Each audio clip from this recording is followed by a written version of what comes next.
This one chart is telling us that Bitcoin should calm down in terms of volatility really soon.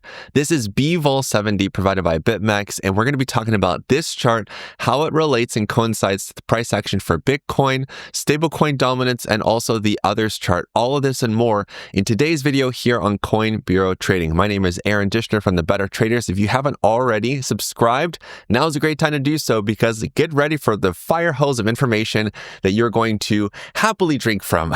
So take out here, I don't know, that's a weird thing to say. Let's just stop with the mental imagery and get to the charts, right? So take out a piece of paper, pencil, so that way you can take notes. If you've learned something really interesting today, put it in the comment section down below. I always love reading your guys' comments. You guys are fantastic in the comment section. Now, this is a really simplified version of this chart. We have a bounce zone and we have a rejection zone. Can it really be this easy? Yes. Can we trade this chart? No. I really wish we could though, because this is one of the easiest charts to trade because it literally just goes up and down, up and down, up and down, kind of like a Richter scale, okay? Now, if you've never seen this chart before and you're wondering, wait, what is this? But maybe you're a traditional trader, you're trading in the stock market, things like that. You've definitely heard of the VIX. The volatility index of the S&P 500 is not a chart that you necessarily want to buy for many reasons. You can trade a chart like this, but you don't want to buy and hold it because it's just going to go up and down. And this is really more of like a barometer. It's more of like a health status for the S&P. When we have massive increases on the on the VIX chart, this means that we should experience a lot of volatility for the S&P, which will trickle into other stocks, other indices. You get the point. Notice this big, massive spike here on August 5th. This is when the Nikkei crashed in 2024 last summer. We've seen other such spikes and increases that have happened for a while. We've seen a lot of stuff happen, and we're currently in this upper zone. Now, in a similar fashion, we use the VIX to determine, is the S&P more volatile? And more volatile doesn't always necessarily mean it's a bad thing. It just means it's going to be more volatile. And for traders, that's actually a really good thing. And that's essentially what BVOL70 does as well, except this is focusing on one asset, Bitcoin. Now, the reason why I label these two zones as a bounce zone and a rejection zone is simply because of the quote-unquote price action. Now, this isn't necessarily a price. It's just a number. It's a figure. We can almost use this like an indicator, which would actually be a better way to approach it. But the main thing you need to know is that ever since 2024, this has been a very good rejection zone. And what I mean by rejection zone is very simply when the price reaches these levels that are above about 8.5 all the way up here to about 12, we can expect this chart to cool off. Again, it's an oscillating chart. It's just going to go up or it's going to go down.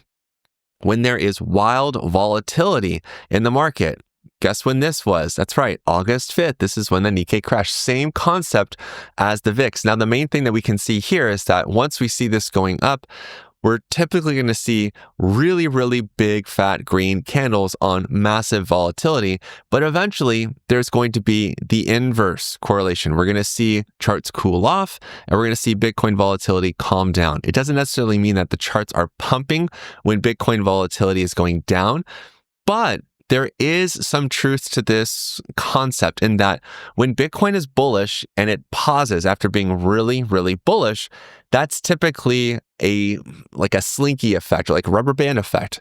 Bitcoin is pushing really hard and it pauses, and then all those alts that were getting dragged down lower are going to be launched up like a slingshot. And what I've noticed that's happened is that when we see BVOL70 get up to this rejection zone, particularly way up here, it could still go up to this high of 14 or so. But when it gets up here, it's typically going to reverse. And this means a decrease in projected volatility for Bitcoin. When we see a decrease in this, I've noticed a very strong correlation between altcoin performances, preferably in the others market cap, which is supposed to be everything outside of the top 10, but really it's everything below the top 50, in my opinion. But when we see BVOL70 starting to crash out, it is actually a good time to be trading alts, in my opinion. Now, if we look at the current reading, it by itself, this is extremely high, but there's other things that we can use to help us figure out, well, yes, it's really high. Could it go higher? Well, when we layer in RSI, just a simple RSI with a length of 7 here, it's currently at 92.99. It is at the zippity-doo top of the range. This is as high as it ever gets. We can expect BVOL70 to be turning downward from here, which is a good thing again, and I expect alts to have a bullish reaction to this. Now, we can also apply the TBO indicator. The TBO is a proprietary indicator available through the better traders, but you can see here that the last couple of times we've had these white dots, these are TBO breakouts. These are also really good topping out signals. Yes, we're getting very, very high on VVOL70. It could still go up higher. If we start to see these white dots, I'll be extremely excited because that means we're going to be seeing a reversal and hopefully we're going to see a relief bounce for others. And that's what I've seen in the past. Now, we're going to take a look at BTC. We have seen a massive uptick in volatility. Yeah, no kidding. This past weekend, we saw a Trump pump. Why on Sunday? To manipulate low volatility times. The weekend is the lowest volume that Bitcoin and other cryptocurrencies see pretty much all the time. So to make an announcement like he did was kind of shifty. It's not the best thing to do. Should have waited till Monday. And of course, what happened on Monday? Well, that was the day that tariffs were announced. So of course, we get a crash. So have we seen a lot of increased volatility over the last, 5 days? Oh yeah, we've been seeing increased volatility ever since Monday, the 24th of February. And if we go back over here, the 24th of February is when we saw the first dip. So we can use this chart to let us know. And oh, by the way, where was BVOL70? Oh, it was in a bounce zone, meaning that knowing it fell this much, typically it doesn't just stay down here forever. It's either going to be bouncing from this lower zone up, and it's going to be shooting up to the top zone, the rejection zone, or vice versa. It's not going to stay stable because Bitcoin never does stay stable. But again, we can use this chart as a tool. And when we see consistently green candles, we should expect more volatility for the next 7 days. But with that said, when we start to see it starting to quote unquote cool off, when you see it slowing down or just kind of grinding lower like this, we should be expecting less volatility to come. Now, it doesn't always reflect in price action, again, like I said, but we're still seeing it increase and it's up at the top of the range. But if it's up at the top of the range and we're expecting volatility to chill out, then we should be expecting Bitcoin to also chill out with the volatility. Should be, but it is still moving up quite a bit. Another thing that we can use to help us figure out what's happening with Bitcoin is stablecoin dominance. And I use a combined stablecoin dominance, USDT.D plus USDC.D. So this is combining Tethers and Circle's stablecoins together, which is a cumulative dominance level of about 7.07. Now, looking at RSI, again, let's start just super duper simple with price action, okay? And it's not really price, it's percentage, but you get it. We saw a max of 86.95 over here on the 26th of February. When we see an increase in BVOL7D, we'll likely see an increase over here with stablecoin dominance reflecting fear or panic, okay? Not always, but I've noticed this correlation a lot. But when we see, and again, this is the traditional way to use RSI, we see a peak, a new high of RSI, and we see the price continue to push up higher and higher, but we're seeing lower highs on RSI. That is a really good hidden bearish divergence sign. And that is exactly what we want to see for stablecoin dominance. Why? Because when stablecoin dominance is increasing, that means there's more fear in the crypto markets. And we don't want more fear, we want more greed. And more greed happens when we see stablecoin dominance start to fall. Again, when we layer the TBO, we can see some quite scary symbols right here. These white dots are TBO breakouts. This means that we should expect more bullish upside continuation. Please God, no. But we are seeing early bearish signals. These red triangles are TBT bearish divergence signals, letting us know that this is most likely going to be rejected and not continue up higher. Just like these signals down here, we're telling us we're probably not going to go lower. It was confirmed.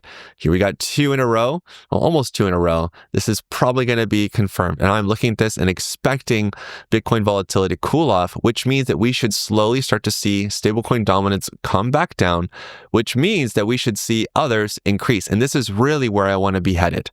Now, a couple of I'm going to say actually more like 4 or 5, 6 weeks ago, I made a video about the others bullish pennant. That idea died. It died real fast when all of this madness happened and the price absolutely dumped. But with that said, I am still not giving up hope. Even though the bullish pennant did break and that idea has failed, we have to be comfortable with our trading ideas and hypotheses, testing them and then seeing them break and go, okay, moving on. We can't hold on to those ideas. Again, strong convictions held loosely. That's the best way to approach the markets. Now, the main thing that I'm seeing right now, that's actually really good. Let me just start again, just with price action. While we are seeing a lot of bearish chop, we are not seeing the others market cap going below this low here of 218 billion. Yes, we've seen some painful dips, 1, 2, 3 over the last week. It's been very painful. No more. I don't want to see any more. But the reality is that we haven't dipped below this crash that we saw in early February. That's a good sign. Another good sign is that we're seeing here on daily RSI, we're seeing consistently higher lows. That is a good sign. Not to mention that on Sunday, we saw the others market cap shoot above our first line of overhead resistance, which is a great sign. But this is slowly building up strength. That's exactly what the relative strength index does.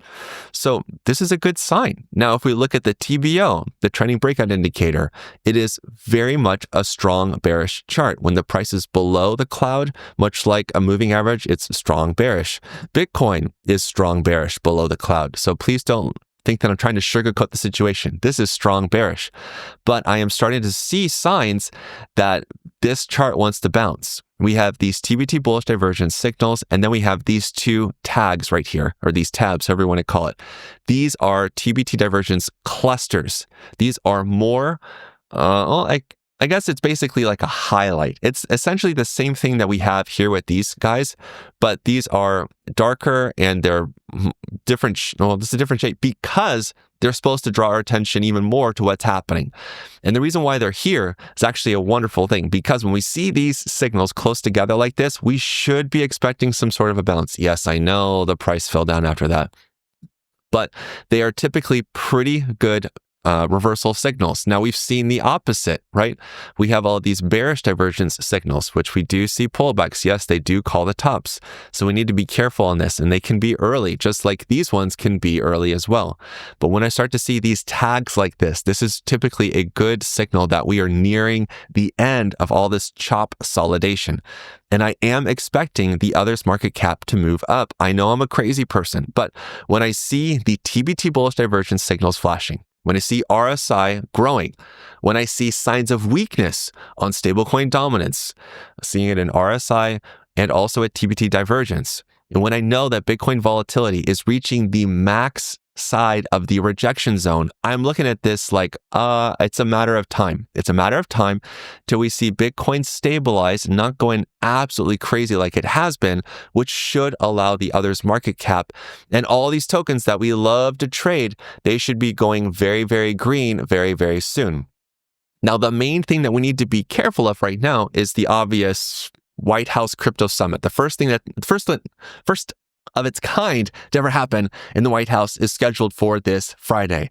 Yay! I am very much looking at this as a buy the rumors, sell the news event. They can't really do anything in this event. Yes, it's amazing. It's a great step forward for crypto, I guess, but Trump is not going to sign any executive orders on Friday. At least I'm not expecting. And if he does, wow, that would definitely rock the markets. But I'm expecting a lot of people to speculate and wonder what these cryptocurrencies could be. That's going to be part of the crypto digital asset reserve, whatever you want to call it. But the truth is that it's a good step forward. But it's not going to be like, okay, we're signing a signature. Here it is. Everybody, yay, we're all going to go up. It's not going to be like that. So it is something to look forward to, but I'm not really that hopeful that it's going to be the savior that this market really needs. So I'm still looking at all of these pumps, all this volatility as opportunities to trade. Now, for all of you that are still trying to up your trading game, I have a really special and exciting announcement to share with you. In the description of this video below, if you go down here to where it says sign up now for exclusive deals and start trading today, there are lots of fantastic exchanges that you can sign up for. There's CoinCatch and 2bit. Both of these do not require a KYC form, a know your customer form, which is great. Plus, they include lots of bonuses. There's also a link here for Bybit, where you can get a special exclusive offer where if you follow everything that they are asking you to do, jumping through all the hoops, you get a lot of extra bonuses, which is really cool. And of course, there's going to be a lot of extra deals on the Coin Bureau deals page. It's right over here. And they have not just exchanges, but they also have crypto wallets. They have crypto tax stuff. They have a lot of really cool things. But the newest thing that I'm really excited about is that we actually have a special deal for all of you fantastic people here on the Coin Bureau trading channel. There is a 10% discount off for the Better Traders 15 Minutes to Financial Freedom course. It's the course that I teach over the Better Traders. It's a fantastic intermediate, like beginner level trading course focusing on using AllTrading. Now, there is a lot of stuff that's in here. Go in the description, click a bunch of stuff, sign up to exchanges, take the course. It's a fantastic place to get way more learning, way more education. But again, I want to close out saying that there are a lot of if this, then that scenarios that have to play out in order for things to actually get bullish. By no means are we going to go straight up to Valhalla right now today. I am cautiously optimistic about seeing some reversal signs from BVOL 7D, but that has to translate into stablecoin dominance falling, and that has to translate into Bitcoin stabilizing, which has to translate into the others market cap moving up. There are a lot of signs. There are so many signs that alts are ready to move up higher. But in order for things to actually pump, Bitcoin has to stay put. And with a week like this, with a crypto summit at the very end of the week, I'm a little bit hesitant to say it's going to happen right now. But these are the signs and these are the signals that I'm paying attention to before I start going really crazy with my trades. I'm still trading, but I'm going to be much more excited when I see a lot of these things starting to shift in favor of the others market cap. I'm really curious to figure out, or rather find out, what you learned from this video. I shared a ton of stuff. Leave a comment down below with what you've learned. And after this video, I want you to watch the video that I go through how I can trade, or rather how you can trade this crypto market with these 3 different crypto trading techniques. Whew, it's like a mouthful, like crypto word salad today. Good grief.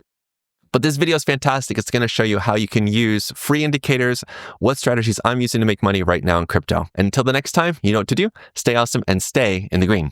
Peace.